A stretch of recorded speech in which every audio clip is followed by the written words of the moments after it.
মধ্যপ্রাচ্যে Israel Iran উত্তেজনার পারদ সর্বোচ্চ পর্যায়ে অবস্থান করছে। ইসলামী প্রজাতন্ত্র ইরানের হুমকির প্রতাপে তটস্থ হয়ে আছে দখলদার ইসরায়েল। এর মধ্যে বন্ধুকে বাঁচাতে ধ্বংসাত্মক পদক্ষেপ নিল মধ্যপ্রাচ্যে নির্বিচার প্রলয় সৃষ্টিকারী অন্যতম দেশ যুক্তরাষ্ট্র। ইসরায়েল ইরানের মধ্যে চলমান উত্তেজনার মাঝেই এবার মধ্যপ্রাচ্যে গাইডেড মিসাইল সাবমেরিন পাঠালো যুক্তরাষ্ট্র। ইতোমধ্যে একটি বিমানবাহী রণতরী মধ্যপ্রাচ্যের উদ্দেশ্যে যাত্রা শুরু করেছে বলেও জানিয়েছেন যুক্তরাষ্ট্রের প্রতিরক্ষা সচিব লয়েড অস্টিন। 12 আগস্ট সোমবার এ তথ্য জানিয়েছে ব্রিটিশ সংবাদ মাধ্যম বিবিসি। মার্কিন প্রতিরক্ষা মন্ত্রী লয়েড অস্টিন বলেছেন, ইতোমধ্যে মধ্যপ্রাচ্যের দিকে বিমান পরিবহনকারী বাহক পাঠানো হয়েছে।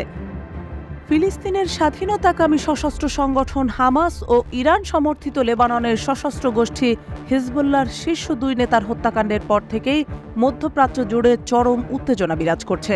হামাস, ইরান ও হিজবুল্লাহ ইসরায়েলের বিরুদ্ধে প্রতিশোধ নেবে বলে কড়া হুঁশিয়ারি বার্তা দিয়েছে। এরই পরিপ্রেক্ষিতে ইসরায়েলকে রক্ষায় মধ্যপ্রাচ্যে সামরিক শক্তি বাড়ানো শুরু করেছে যুক্তরাষ্ট্র। এর আগেও মধ্যপ্রাচ্যে যুদ্ধবিমান, যুদ্ধজাহাজ পাঠিয়েছে ওয়াশিংটন। ইরানের যে কোনো আক্রমণ থেকে ইসরায়েলকে রক্ষা করতে সাহায্য করার জন্য যুক্তরাষ্ট্রের দৃঢ় সংকল্পের ইঙ্গিত দিয়ে মার্কিন প্রতিরক্ষামন্ত্রী বলেছেন, যুক্তরাষ্ট্র তার মিত্রকে রক্ষার জন্য সব সম্ভাব্য পদক্ষেপ নেবে।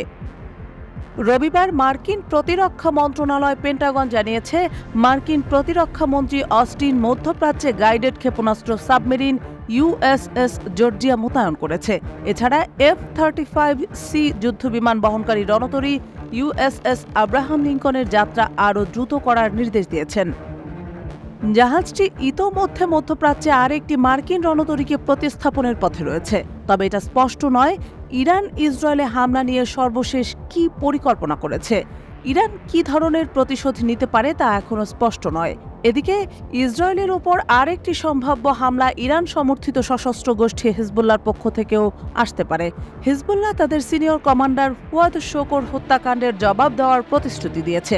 এমন পরিস্থিতিতে রীতিমতো গাড়া কলে পড়ে আছে ইসরায়েল।